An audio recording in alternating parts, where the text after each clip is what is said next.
Subscribe कीजिए PC study को और दबाइए इस बेल आइकन को हमारी लेटेस्ट एजुकेशनल वीडियोस सबसे पहले देखने के लिए। यह है मेटल्स एंड नॉन मेटल्स का पार्ट 5।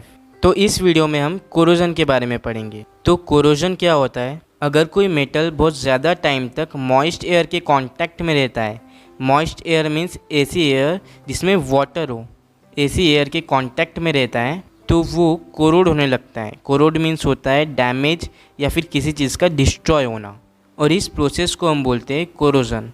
तो इसे हम एग्जांपल से समझने की कोशिश करते हैं। तो सिल्वर जब मॉइस्ट एयर के कांटेक्ट में आता है तो सिल्वर के ऊपर एक ब्लैक कोटिंग आ जाती है, और जब कॉपर मॉइस्ट कार्बन डाइऑक्साइड के कांटेक्ट में आता है तो उसके ऊपर एक ग्रीन कलर की कोटिंग आ जाती है, और इस कोटिंग को ही हम बोलते हैं कॉपर कार्बोनेट। नेक्स्ट, और जब आयरन मॉइस्ट एयर के कांटेक्ट में आता है तो आयरन के ऊपर एक ब्राउन कलर का सब्सटेंस बनने लगता है, और इसे हम बोलते हैं रस्ट। तो कोरोजन होने के लिए एयर और मॉइस्चर रिस्पॉन्सिबल होते हैं। अगर कोई मेटल एयर और मॉइस्चर के कांटेक्ट में आता है तो ही वो कोरोड होने लगता है। तो कोरोजन के लिए एयर और मॉइस्चर दोनों ही ज़रूरी होते हैं। तो अब हम देखेंगे प्रिवेंशन ऑफ कोरोजन। मेटल्स को हम कोरोजन से कैसे बचा सकते हैं? तो मेटल्स को हम कोरोजन से बचा सकते हैं पेंटिंग से।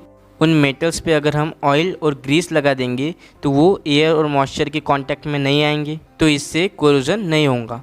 नेक्स्ट है गैल्वेनाइजेशन। गैल्वेनाइजेशन की प्रोसेस में हम आयरन या स्टील में जिंक की थिन लेयर से कोटिंग कर देते हैं। इससे आयरन और स्टील एयर और मॉइस्चर के कांटेक्ट में नहीं आते और कोरोजन नहीं होता है। तो जिंक की ये थिन लेयर आयरन और स्टील को रस्टिंग से प्रोटेक्ट करती है। और इसी तरह क्रोम प्लेटिंग में हम मेटल्स को प्रोटेक्ट करने के लिए क्रोमियम की थिन लेयर से कोटिंग करते हैं। एनोडाइजिंग में हम ये कोटिंग एल्यूमिनियम से करते हैं, या फिर हम उस मेटल के अलॉय बनाकर भी उन मेटल्स को कोरोजन से प्रोटेक्ट कर सकते हैं। तो अलॉय मतलब क्या होता है? अलॉय दो या दो से ज्यादा मेटल्स या नॉन मेटल्स का होमोजेनियस मिक्सचर होता है। मतलब अलॉय दो या दो से ज्यादा मेटल्स या दो या दो से ज्यादा नॉन मेटल्स के कॉम्बिनेशन से बनता है। मेटल के साथ मेटल का भी मिक्सचर हो सकता है और मेटल के साथ नॉन मेटल का भी मिक्सचर हो सकता है, और इसे हम बोलेंगे अलॉय। जैसे आयरन को रस्टिंग से बचाने के लिए हम आयरन में 0.05% कार्बन मिक्स कर देते हैं और उसका अलॉय बना देते हैं। और ऐसे ही स्टील एक अलॉय होता है, और स्टील को बनाने के लिए हम आयरन और निकेल को कंबाइन करते हैं या फिर आयरन और क्रोमियम को कंबाइन करते हैं। तो इस तरह आयरन और निकेल या फिर आयरन और क्रोमियम के कॉम्बिनेशन से स्टील बनता है। ऐसे ही ब्रास भी एक अलॉय है, और ये कॉपर और जिंक से बना होता है। तो इस वीडियो में हमने कोरोजन भी पढ़ लिया है। तो यहाँ पर हमारा chapter metals and non metals खत्म होता है। तो इस वीडियो में इतना ही। इस चैप्टर के किसी भी वीडियो में अगर आपको कोई भी डाउट या क्वेश्चन है तो वो आप हमसे कमेंट बॉक्स में या फिर इंस्टाग्राम, फेसबुक और ट्विटर पर भी पूछ सकते हैं। इन सब की लिंक्स डिस्क्रिप्शन में है।